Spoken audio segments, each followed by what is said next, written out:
nagkukulang kayo sa motivation. Nawawalan kayo pa ng connection sa isa't isa at wala kayong communication. So ayun, napag-isip-isip ko na magkakaroon tayo ng deals. Kumbaga, babaguhin natin yung routine natin sa pagpapractice. So ayun, para malaman ko yung kung ano yung dapat natin gawin na solusyon sa inyong problema, kakausapin ko na lang kayo isa't isa. Magkakaroon tayo ng consultation. Kasi napansin na-observe ko na gano'n na wala kayong connection sa isa't isa. So yung next thing to do is, magkakonsult tayo. Consultation ko ba? Okay, tawagin ko na lang kayo isa-isa. Mag-practice natin kayo. Sige po.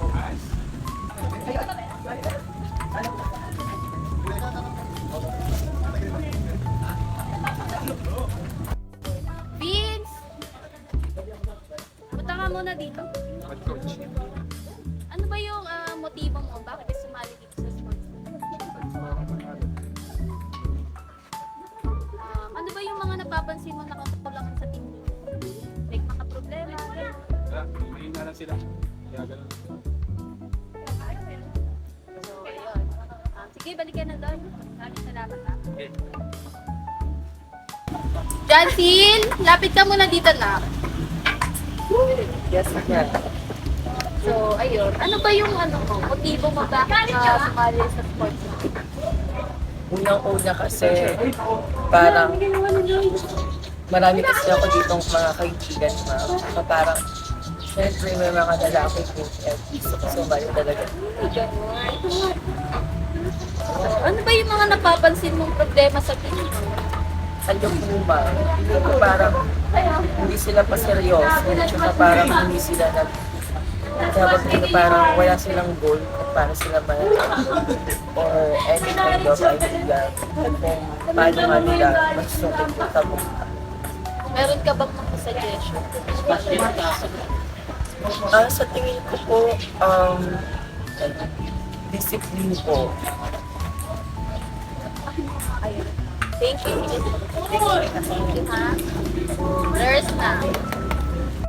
Lois, na! Kumapit ka muna dito.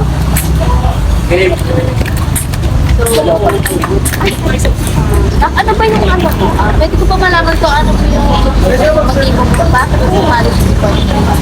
Gusto ko lang po talaga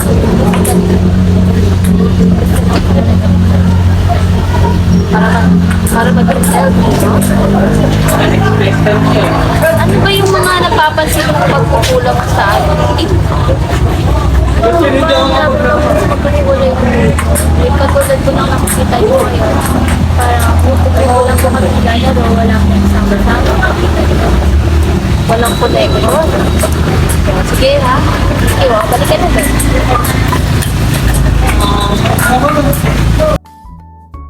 Next turn, nak. Lapit ka muna dito sa akin. Pwede ko bang malaman ano yung motibo mo bakit ka sumali sa sport?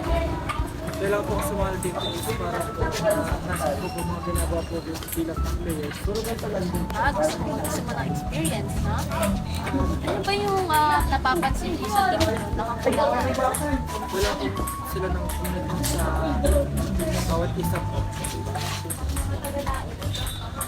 Ayun lang ha. Sige, thank you. Balik ka na doon. Training ha.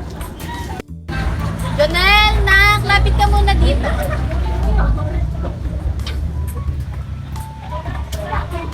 Ayun, tatanong ko lang ano yung motibo mo bakit ka sumali sa sport? Gusto ko po kasing matuto ng bagong sport. Sumali po ng team. May experience kung ano yung pwede ba?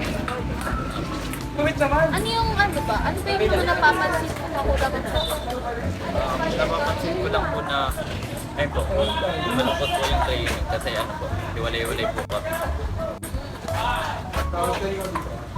Sige, lang ha. Maraming salamat. Practice ka na doon.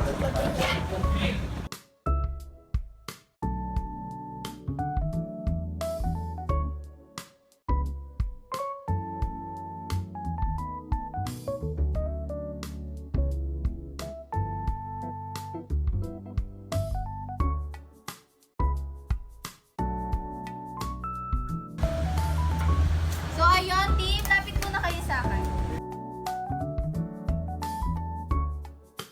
So ayun guys, base sa consultation natin, na-observe ko na, ayun nga, kulang kayo sa communication sa isa't isa.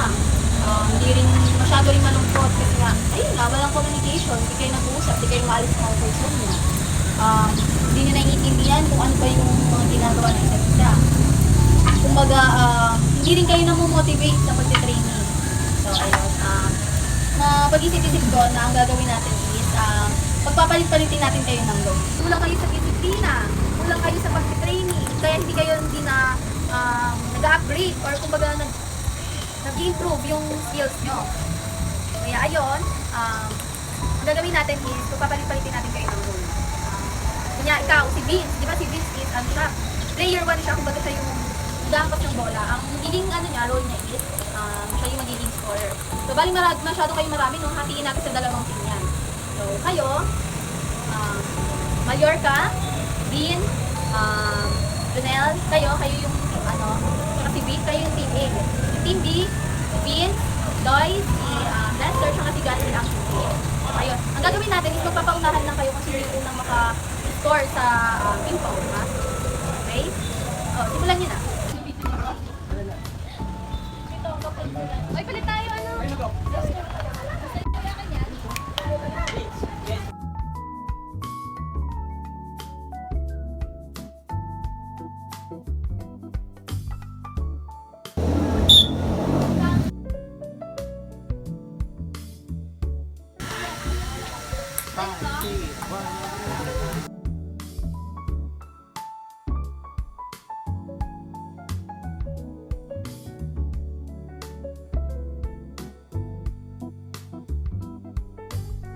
So ayun, team, gusto ko lang kayo i-congratulate sa pakikipag-participate nyo at pag-improve ng inyong playing skills.